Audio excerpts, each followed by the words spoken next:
आज 19 जून 2022 दिन इतवार। आज की अहम खबरें। याफस का निज़ाम नाफ्स अब फाइल दुबई नहीं जा सकेगी। फ्री स्टाइल पोलो और मौसीकी लाज़म व मलज़ूम, हर खिलाड़ी की अपनी धन। सऊदी सरमायाकारों का वफद पैर को एक हफ्ते के दौरे पर इस्लामाबाद पहुंचेगा। हिंगामी तबी अमदाद CPR को नसाब में शामिल करने का फैसला, एक अच्छा अक़दाम। मलीर में मुसल अफराद बाड़े से अनाज फिंसी, 25 गाय ले गए, मुकदमा दर्ज। पाकिस्तान में मोटरवेज और हाईवेज पर पुलिस ने ड्रोन का इस्तेमाल शुरू कर दिया। इराक में खुश्क साली, मादूमी का शिकार हरण भूख से मरने लगे। पोलैंड, सड़कों पर फूल बचाने की 200 साल पुरानी रिवायत। हुकूमत करने का मौका मिला तो पाकिस्तान को 110 डिग्री बदलूंगा, आसिफ जरदारी ने कहा।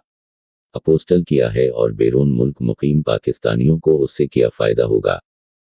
पेट्रोल की कीमत कम होने की उम्मीद रखी जाए या ये सिर्फ बढ़ती जाए।